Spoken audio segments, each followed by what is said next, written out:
Hello friends, ਅੱਜ ਆਪਾਂ ਗੱਲ ਕਰਦੇ ਹਾਂ ਸਪੋਕਨ ਇੰਗਲਿਸ਼ ਦੇ ਬਾਰੇ। ਬੱਚਿਆਂ ਨੂੰ ਬਹੁਤ ਸਾਰੀਆਂ ਪ੍ਰੋਬਲਮਸ ਆ ਰਹੀਆਂ ਨੇ ਸਪੋਕਨ ਇੰਗਲਿਸ਼ ਨੂੰ ਲੈ ਕੇ, ਤੇ ਅੱਜ ਸਾਡੇ ਐਕਸਪਰਟ ਤੁਹਾਡੀਆਂ ਉਹਨਾਂ ਪ੍ਰੋਬਲਮਸ ਦਾ ਜਵਾਬ ਦੇਣਗੇ। Hello ma'am. हेलो जी।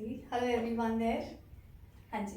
तो मैम, मेरा फर्स्ट क्वेश्चन ये है आपसे कि बच्चों को बहुत सारी प्रॉब्लम्स आती हैं स्पोकन इंग्लिश में। बिल्कुल सही है। बहुत प्रॉब्लम्स इसलिए आती हैं बच्चों को क्योंकि पहली चीज़ तो स्पोकन इंग्लिश एक सब्जेक्ट नहीं है। ठीक है, स्पोकन इंग्लिश एक लैंग्वेज है। हम एक लैंग्वेज की बात कर रहे हैं जिसका कोई सिलेबस नहीं है। सब्जेक्ट हम पढ़ते हैं क्योंकि सिलेबस होता है, लेकिन स्पोकन इंग्लिश में हमें पढ़ना नहीं पड़ता। स्पोकन इंग्लिश लैंग्वेज है जिसको हमें जीना पड़ता है, लाइफ की तरह इसको अपनाना पड़ता है। ठीक है, इसलिए बच्चे ज़्यादा प्रॉब्लम्स फेस करते हैं।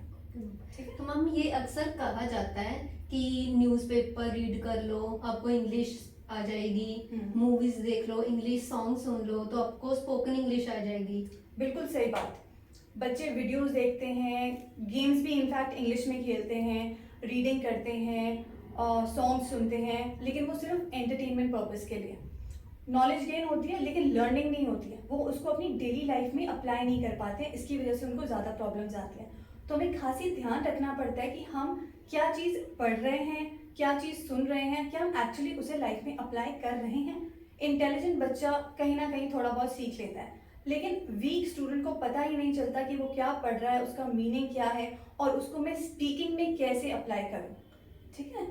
हाँ जी। मैम, जैसे बच्चे अक्सर सीखने के लिए फिजिकल क्लासेस लेते हैं, ऑनलाइन क्लासेस लेते हैं, तो वहाँ पे उनको बेसिक फाउंडेशन में टेंसेस सिखाए जाते हैं।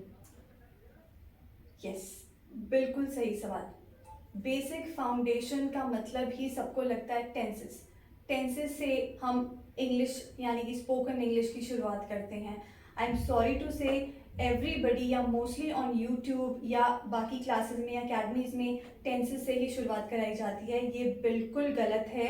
टेंसेस से पहले हमारे पास 6 to 7 ऐसे स्टेप्स हैं जो कि हमें पहले सीखने पड़ते हैं अपनी फाउंडेशन स्ट्रॉन्ग करने के लिए। तो प्लीज़ टेंसेस से शुरुआत करनी बंद कीजिए। कोई भी ग्रामर की बुक उठा लीजिए, आपको पता चल जाएगा कि टेंसेस से पहले भी कितने ज़्यादा स्टेप्स हैं जो हमको सीखने पड़ते हैं। इसीलिए बहुत ज़्यादा दिक्कतें आती हैं बच्चों को। ओके, तो मैम अब ये समझ आ गया कि टेंसेस बेसिक फाउंडेशन तो नहीं है, बट हम देखते हैं कि ट्रांसलेशन भी कराते हैं बेसिक फाउंडेशन में। जी बिल्कुल, ट्रांसलेशन कराते हैं। इनफैक्ट सब कोई कहते हैं कि इस सेंटेंस को ट्रांसलेट करो। ट्रांसलेशन का मतलब क्या है? What do you mean by translation? Translation का मतलब होता है कि आप एक शब्द का मीनिंग किसी और भाषा में जान रहे हैं, उसको हम ट्रांसलेट करते हैं। अब इतनी इंग्लिश तो हमने बचपन से ही पढ़ी है, स्कूल में पढ़ी है और थोड़ी बहुत हम पढ़ते ही रहते हैं, तो हम इंग्लिश हमें आती है, लेकिन हम उसको स्पोकन में कैसे अप्लाई करें वो एक डिफरेंट है।